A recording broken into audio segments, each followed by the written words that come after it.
Talking targets. Ready to go? After months of deliberations, the Prime Minister's outlined the government's goal to reduce pollution. This is a responsible target, backed by the science, backed by a practical plan to get there.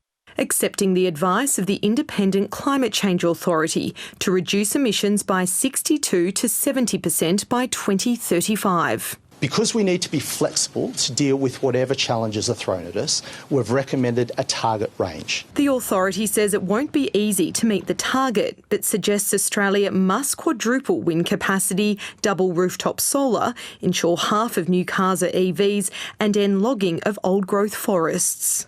There will be criticism from some who say it's too high. There's some who will say that it's too low. We think that this is achievable but difficult. We really want to make sure that it doesn't come as a cost to farmers. This target is so appallingly low, it will not keep us safe. A target over 70 is not achievable. It is a target that has been very carefully calibrated and is one that is very well compared with like-minded and similar economies. Canada's target is between 45 to 50%, New Zealand 51 to 55%, UK is about 78%, while the United States doesn't have one. The government says electricity, transport and industry are the sectors where emissions need to drastically reduce, as a starting point promising to spend more than $8 billion to help, including investments in renewables and EV chargers. We need to have investment from the mums and dads, from our community groups and NGOs, as well as from business and governments. The opposition weighing in despite not having a policy to tackle climate change. Cost and credibility are key. The Prime Minister previously made a promise to reduce household power bills by $275 under a plan to boost renewable energy. Burned by that experience, Anthony Albanese today laughed off a question about how much Australians would save under this target. Advice given to governments suggests up to $1,000 a year could be saved by 2035, but there's still a lot of uncertainty at the heart of this plan. Stephanie Boris, ABC News, Canberra. The government has tried to strike a middle path with its climate target, as political lead David Spears explains.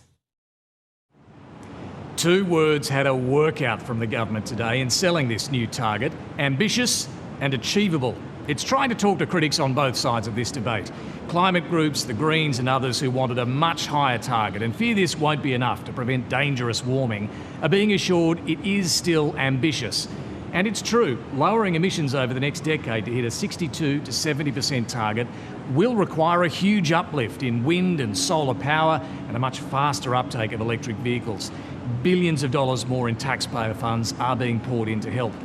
On the other side, critics who reckon this target is too high are being told it's absolutely achievable. And while the government itself is reluctant to make any more promises on power prices, the Climate Change Authority points to analysis showing average household bills could fall by 20%.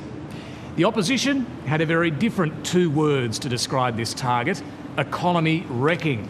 It's a hardline response and points to the pressure Susan Lee is facing from her own right flank to abandon the net zero target altogether.